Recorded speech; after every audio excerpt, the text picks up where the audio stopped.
Quand je suis arrivée dans ce ministère, le prophète avait prié et il avait dit, Gabriel, lève-toi. L'Éternel dit que tu l'as longtemps cherché et aujourd'hui tu l'as trouvé. C'est vrai, j'ai longtemps cherché le Seigneur.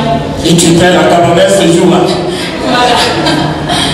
Et je l'ai longtemps cherché parce que je n'avais pas la paix, je n'avais pas la joie. On va dire que j'étais quasiment en train de mourir à petit feu.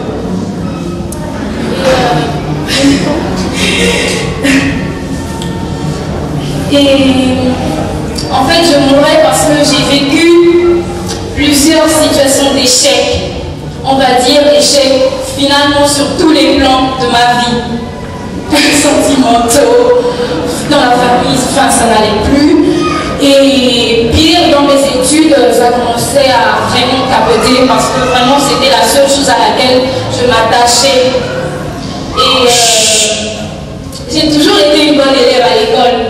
Jusqu'en terminale, j'ai toujours été une bonne élève. Je suis arrivée ici en 2005 et j'ai passé mes premières années, tout se passait bien, jusqu'à mon master 1. Et ça fait 3 ans que je passais ce master-là. Je ne comprenais pas, je travaillais tout le temps, je passais des nuits blanches à travailler, mais j'avais toujours de mauvaises notes, je ne comprenais pas.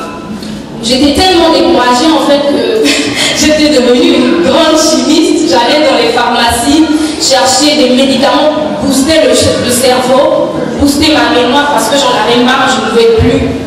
Et je mélangeais en fait ces comprimés-là avec des boissons énergisantes. Franchement, ça me détruisait complètement, physiquement et mentalement, j'en pouvais plus. J'ai pris ces médicaments-là, mais ça m'a complètement tuée. J'avais mal au genou, le médecin, j'étais allée voir un médecin parce qu'avant aussi j'étais sportive, j'étais championne de gymnastique au Gabon. Et le médecin du sport m'avait dit que j'avais mal au genou. En fait, j'avais ma rotule qui avait complètement tourné et qu'il fallait que je reprenne du sport. Mais je reprenais du sport tout le temps, ça ne faisait rien. Il m'avait prescrit des séances chez le kiné, mais j'avais rien du tout. Enfin, ça ne me guérissait toujours pas. Et du coup, je me suis encore transformée en médecin. J'achetais des huiles en pharmacie, je mélangeais moi-même en fait des potions pour guérir mon genou. Mais le Seigneur, il est merveilleux. Un jour, dans sa grande miséricorde, j'étais dans un parc et j'ai rencontré un ange de Dieu. La servante Priscille m'a invitée. Et je me souviens, j'étais là assise avec un petit livre de prière. Lundi, il fallait faire une prière, mardi, une autre prière, complètement nulle. Et elle m'a invitée et je suis venue. C'était un dimanche de programme, le programme du mois d'août. Et dès que je suis rentrée dans cette église-là, les choses ont changé pour moi. À la sortie du culte, c'était un nouveau souffle de vie qui était entré en moi. Et c'est comme si, imaginez, en fait, en plein été, en pleine canicule, vous avez hyper chaud, et quand vous donne une bouteille d'eau bien fraîche, comment ça transforme. C'est ce que j'ai ressenti quand je suis ressortie de ce culte-là. Et depuis ce jour-là, j'ai trouvé ma maison. Et je me suis donc assise, comme on dit. Je me suis assise, j'ai suivi les enseignements, j'ai persévéré, j'ai vécu d'autres situations un peu difficiles. Bon, je suis dû partir de Paris, donc on va dire que c'est la formation du Seigneur. Et j'ai continué, j'ai persévéré. J'ai passé encore mon examen en octobre, j'étais déjà dans le ministère, mais je l'ai raté pour la 3e fois. Donc tu as raté le master 3 fois. Voilà. Non. Je l'ai raté encore une 3e fois. Mais pour la première fois de ma vie, je n'ai pas pleuré. Je me suis assise quand j'ai eu mes résultats. J'ai béni le nom du Seigneur et je me suis abandonnée à lui. Je lui ai dit, prends le contrôle de ma vie et fais toutes choses en ton temps. Ma vie t'appartient. Et dès le moment où j'ai abandonné toute ma vie au Seigneur, les choses ont changé. Le 9 janvier, on va aller très vite. J'avais pris rendez-vous auprès secrétariat du prophète, j'avais eu à cœur de faire une action de grâce pour les travaux du sanctuaire. Et donc j'ai eu la grâce de rencontrer le prophète qui m'a reçu dans son bureau. Et j'ai pu lui parler rapidement de ce qui me tourmentait, de mes craintes, de ce que j'attendais un petit peu de la vie. Et là, il m'a dit, je lui ai expliqué un petit peu pour mon examen. Et il m'a demandé en fait comment aura lieu l'examen. Je lui ai dit à la fin du mois de janvier. Il m'a dit, considère que c'est fait. Et il a prié pour moi, il a prié et il a dit victoire à la fin de la prière. Je suis sortie de là, j'étais en paix. Les jours sont passés, moi j'ai révisé un petit peu tranquillement.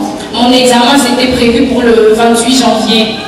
Et le dimanche 27, je suis venue au culte normalement. Et en milieu du culte, le prophète il a prié et nous sommes venus devant le trône. Et je me suis prosternée et là j'ai reçu un message d'une savante, je crois que c'était la savante Marie qui me disait le Seigneur dit qu'il a combattu le Goliath de ta vie, il te donne la victoire en ce jour. C'était le dimanche 27. Et là je suis repartie m'asseoir et à la fin du culte, le prophète il a encore prié pour clôturer le culte. Et là, il a commencé à proclamer. Et mon sang m'a saisi, je suis allée derrière. Et je pensais que j'allais rester derrière parce que je suis trop timide pour venir devant. Je pensais que j'allais rester derrière, mais le Saint-Esprit est plus fort que moi. Et il m'a ramené en sautant juste devant le trône. Et là, le prophète criait, il proclamait jour de victoire, jour de victoire, jour de victoire. Inscrivez ce jour comme étant le jour de votre victoire. Et après, je suis partie, j'ai inscrit mon agenda.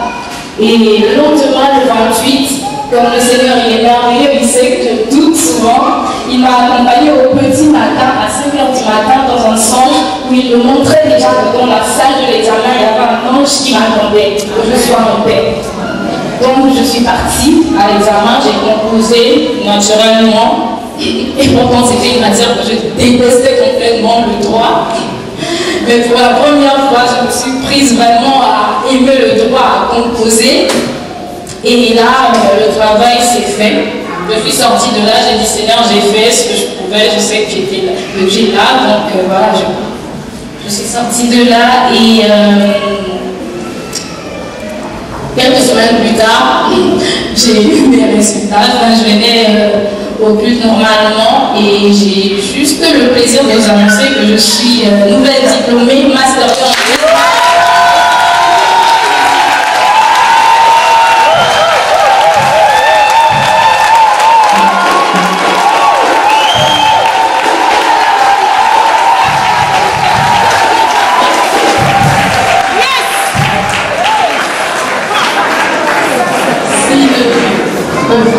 Oui, merci. Donc, ça fait. C'est fait, voilà. Merci. Et je voulais simplement remercier Maman Priscille parce qu'elle m'a énormément soutenue. Je voudrais remercier tout le département de la communication, le révélateur, tous les membres de la communication. Je voudrais remercier tout le peuple de l'Église internationale qui s'est déchiré parce que vous êtes très chaleureux, très humains. Et si le peuple est d'accord avec moi, il y a un prophète, un véritable prophète qui nous donne de l'amour, un grand enseignement.